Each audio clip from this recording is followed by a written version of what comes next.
Sophie's World, a novel about the history of philosophy by Jostein Gaarder, narrated by Vincent Price. Chapter 10. The Major's Cabin. The girl in the mirror winked with both eyes. It was only 7:15. There was no need to hurry home. Sophie's mother always took it easy on Sundays, so she would probably be asleep for another 2 hours. Should she go a bit farther into the woods and try to find Alberto Knox? And why had the dog snarled at her so viciously? Sophie got up and began to walk down the path Hermes had taken. She had the brown envelope with the pages on Plato in her hand. Wherever the path diverged, she took the wider one. Birds were chirping everywhere, in the trees and in the air, in bush and thicket. They were busily occupied with their morning pursuits. They knew no difference between weekdays and Sundays. Who had taught them to do all that? Was there a tiny computer inside each one of them, programming them to do certain things? The path led up over a little hill, then steeply down between tall pine trees. The woods were so dense now that she could only see a few yards between the trees. Suddenly, she caught sight of something glittering between the pine trunks. It must be a little lake. The path went the other way, but Sophie picked her way among the trees. Without really knowing why, she let her feet lead her. The lake was no bigger than a soccer field. Over on the other side, she could see a red-painted cabin in a small clearing, surrounded by silver birches. A faint wisp of smoke was rising from the chimney. Sophie went down to the water's edge. It was very muddy in many places, but then she noticed a rowboat. It was drawn halfway out of the water. There was a pair of oars in it. Sophie looked around. Whatever she did, it would be impossible to get around the lake to the red cabin without getting her shoes soaked. She went resolutely over to the boat and pushed it into the water. Then she climbed aboard, set the oars in the rowlocks, and rowed across the lake. The boat soon touched the opposite bank. Sophie went ashore and tried to pull the boat up after her. The bank was much steeper here than the opposite bank had been. She glanced over her shoulder only once before walking up toward the cabin. She was quite startled at her own boldness. How did she dare to do this? She had no idea. It was as if something impelled her. Sophie went up to the door and knocked. She waited a while, but nobody answered. She tried the handle cautiously, and the door opened. "Hello," she called. "Is anyone at home?" She went in and found herself in a living room. She dared not shut the door behind her. Somebody was obviously living here. Sophie could hear wood crackling in the old stove. Someone had been here very recently. On a big dining table stood a typewriter, some books, a couple of pencils, and a pile of paper. A smaller table and 2 chairs stood by the window that overlooked the lake. Apart from that, there was very little furniture, although the whole of one wall was lined with bookshelves filled with books. Above a white chest of drawers hung a large round mirror in a heavy brass frame. It looked very old. On one of the walls hung 2 pictures. One was an oil painting of a white house, which lay a stone's throw from a little bay with a red boathouse. Between the house and the boathouse was a sloping garden with an apple tree, a few thick bushes, and some rocks. A dense fringe of birch trees framed the garden like a garland. The title of the painting was Bjerkeli. Beside that painting hung an old portrait of a man sitting in a chair by a window. He had a book in his lap. This picture also had a little bay with trees and rocks in the background. It looked as though it had been painted several hundred years ago. The title of the picture was Berkeley. The painter's name was Smybert. Berkeley and Bjerkeli. How strange. Sophie continued her investigation. A door led from the living room to a small kitchen. Someone had just done the dishes. Plates and glasses were piled on a tea towel, some of them still glistening with drops of soapy water. There was a tin bowl on the floor with some leftover scraps of food in it. Whoever lived here had a pet, a dog or a cat. Sophie went back to the living room. Another door led to a tiny bedroom. On the floor next to the bed, there were a couple of blankets and a thick bundle. Sophie discovered some golden hairs on the blankets. Here was the evidence. Now Sophie knew that the occupants of the cabin were Alberto Knox and Hermes. Back in the living room, Sophie stood in front of the mirror. The glass was matte and scratched, and her reflection correspondingly blurred. Sophie began to make faces at herself like she did at home in the bathroom. A reflection did exactly the same, which was only to be expected. But all of a sudden, something scary happened. Just once, in the space of a split second, Sophie saw quite clearly that the girl in the mirror winked with both eyes. Sophie started back in fright. If she herself had winked, how could she have seen the other girl wink? And not only that, it seemed as though the other girl had winked at Sophie, as if to say, "I can see you, Sophie. I am in here, on the other side." Sophie felt her heart beating, and at the same time she heard a dog barking in the distance. Hermes! She had to get out of here at once. Then she noticed a green wallet on the chest of drawers under the mirror. It contained a 100-crown note, a 50, and a school ID card. It showed a picture of a girl with fair hair. Under the picture was the girl's name, Hildy Moeller Nag. Sophie shivered. Again she heard the dog bark. She had to get out at once. As she hurried past the table, she noticed a white envelope between all the books in the pile of paper. It had one word written on it, Sophie. Before she had time to realize what she was doing, she grabbed the envelope and stuffed it into the brown envelope with the Play-Doh pages. Then she rushed out of the door and slammed it behind her. The barking was getting closer, but worst of all was that the boat was gone. After a second or two, she saw it, adrift halfway across the lake. One of the oars was floating beside it, all because she hadn't been able to pull it completely up on land. She heard the dog barking quite nearby now and saw movements between the trees on the other side of the lake. Sophie didn't hesitate any longer. With the big envelope in her hand, she plunged into the bushes behind the cabin. Soon she was having to wade through marshy ground, sinking in several times to well above her ankles. But she had to keep going. She had to get home. Presently, she stumbled onto a path. Was it the path she had taken earlier? She stopped to wring out her dress, and then she began to cry. How could she have been so stupid? The worst of all was the boat. She couldn't forget the sight of the rowboat with the one oar drifting helplessly on the lake. It was all so embarrassing, so shameful. The philosophy teacher had probably reached the lake by now. He would need the boat to get home. Sophie felt almost like a criminal, but she hadn't done it on purpose. The envelope. That was probably even worse. Why had she taken it? Well, because her name was on it, of course, so in a way it was hers, but even so, she felt like a thief.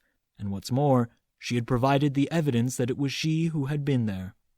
Sophie drew the note out of the envelope. It said, "What came first, the chicken or the idea chicken? Are we born with innate ideas? What is the difference between a plant, an animal, and a human? Why does it rain? What does it take to live a good life?" Sophie couldn't possibly think about these questions right now, but she assumed they had something to do with the next philosopher. Wasn't he called Aristotle? When she finally saw the hedge after running so far through the woods, it was like swimming ashore after a shipwreck. The hedge looked funny from the other side. She didn't look at her watch until she had crawled into the den. It was 10:30. She put the big envelope into the biscuit tin with the other papers and stuffed the note with the new questions down her tights. Her mother was on the telephone when she came in. When she saw Sophie, she hung up quickly. "Where on earth have you been?" "I went for a walk in the woods," she stammered. "So I see." Sophie stood silently, watching the water dripping from her dress. "I called Joanna." "Joanna?" Her mother brought her some dry clothes. Sophie only just managed to hide the philosopher's note. Then they sat together in the kitchen, and her mother made some hot chocolate. "Were you with him?" she asked after a while. "Him?" Sophie could only think about her philosophy teacher. "With him, yes, him, your rabbit." Sophie shook her head. "What do you do when you're together, Sophie? Why are you so wet?" Sophie sat staring gravely at the table, but deep down inside she was laughing. Poor Mom, now she had that to worry about. She shook her head again. Then more questions came raining down on her. "Now I want the truth. Were you out all night? Why did you go to bed with your clothes on? Did you sneak out as soon as I had gone to bed? You're only 14, Sophie. I demand to know who you are seeing." Sophie started to cry. Then she talked. She was still frightened, and when you are frightened, you usually talk. She explained that she had woken up very early and had gone for a walk in the woods. She told her mother about the cabin and the boat and about the mysterious mirror, but she mentioned nothing about the secret correspondence course. Neither did she mention the green wallet. She didn't quite know why, but she had to keep Hildy for herself. Her mother put her arms around Sophie, and Sophie knew that her mother believed her now. "I don't have a boyfriend," Sophie sniffled. "It was just something I said because you were so upset about the white rabbit." "And you really went all the way to the Major's cabin," said her mother thoughtfully. "The Major's cabin?" Sophie stared at her mother. "The little woodland cabin is called the Major's cabin because some years ago an army major lived there for a time. He was rather eccentric, a little crazy, I think. But never mind that. Since then the cabin's been occupied." "But it isn't. There's a philosopher living there now." "Oh, stop. Don't start fantasizing again." Sophie stayed in her room, thinking about what had happened. Her head felt like a roaring circus full of lumbering elephants, silly clowns, daring trapeze flyers, and trained monkeys. But one image recurred unceasingly. A small rowboat with one oar drifting in a lake deep in the woods, and someone needing the boat to get home.